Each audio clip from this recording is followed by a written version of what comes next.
Heath, what do you think about the Panthers wide receivers? DJ Moore is a low-end number 2 wide receiver. Terrace Marshall is a low-end number 3 wide receiver. Wouldn't feel great about starting both together because I don't think the odds of both being good are fantastic. But we've seen over the last 2 weeks, I believe Terrace Marshall's averaging 13.5 fantasy points per game. And it's pretty concentrated target share between him and DJ Moore. There's risk that that Walker gets benched mid-game, and then who knows where the targets go. But I like it. It didn't hurt Marshall last week when Baker came in. Baker's the one that threw him his touchdown. He has 5 end zone targets in his past 3 games, and he's playing a lot. He's not a great talent, but he is tall, has solid speed, and they clearly look for ways to scheme him up in the end zone. So I agree with the low-end flex talk with him. He could get you 10 PPR points. I think DJ Moore's got more upside, and I like him better with PJ Walker, obviously, as his quarterback. Here's hoping PJ Walker has a better time. It's an easier matchup, and that's really about it. DJ Moore, low-end number 2 wide receiver. Deontay Johnson or DJ Moore? Moore. This week? Yes. Yeah. How about Chris Olave at Pittsburgh or DJ Moore? Olave. A Broncos wide receiver facing the Titans or DJ Moore? Judy Moore Sutton. Yep. On a lower level, Terrace Marshall or Darnell Mooney this week? Mooney, but it's really close. Terrace Marshall or Donovan Peoples-Jones at Miami? Marshall. I will take Peoples-Jones in PPR.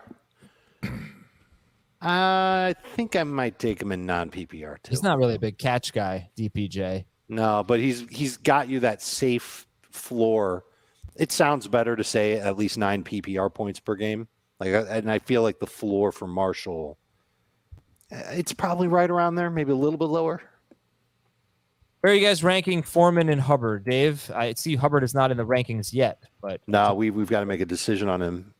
We might not decide that until Thursday. We'll see. Okay. If he's not on the practice report or the injury report on Wednesday, then we have no choice but to rank him.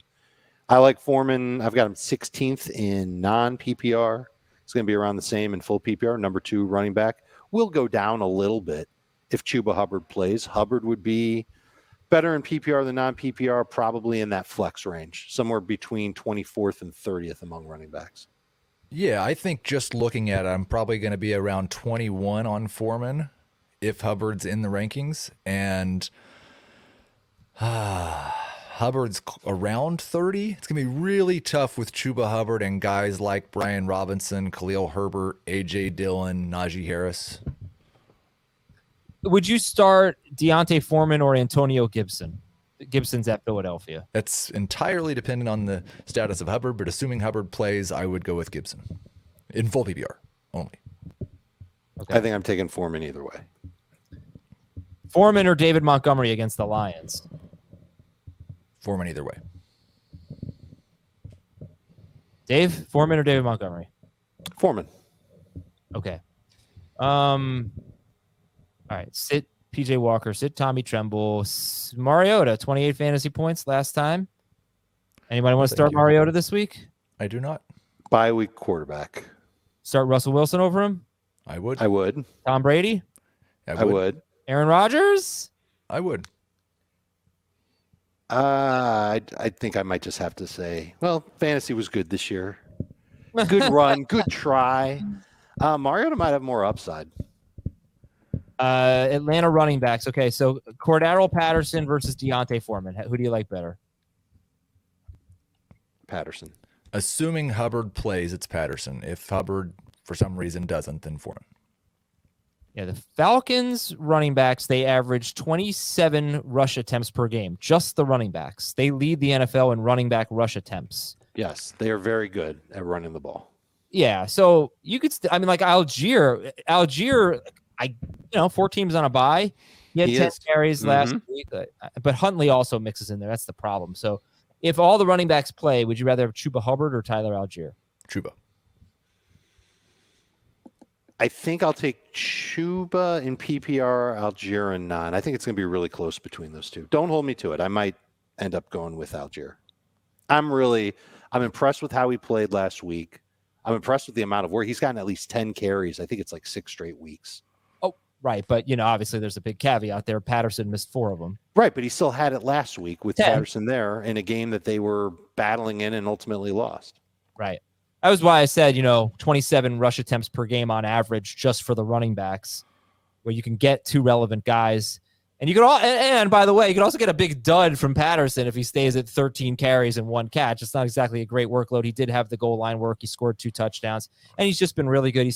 Patterson scored 18.3 or more PPR fantasy points in 3 of his 4 healthy games this year.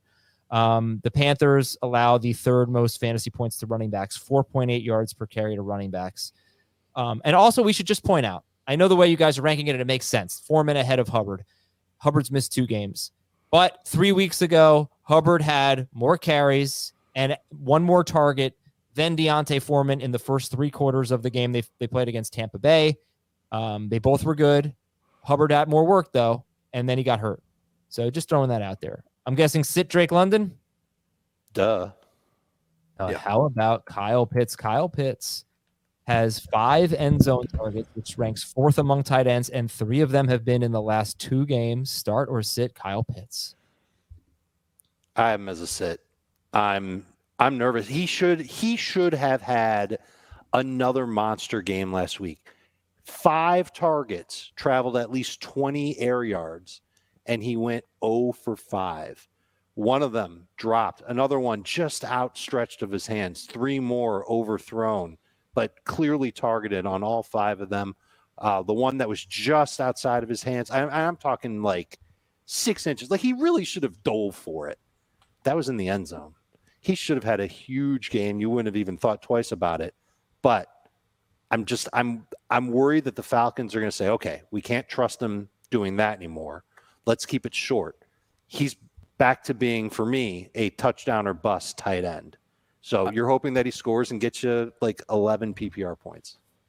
I would start Pitts over Gesicki, Kmet, Higbee. Sure. I would start Gerald Everett, Dulcich, Robert Tonyan over Pitts.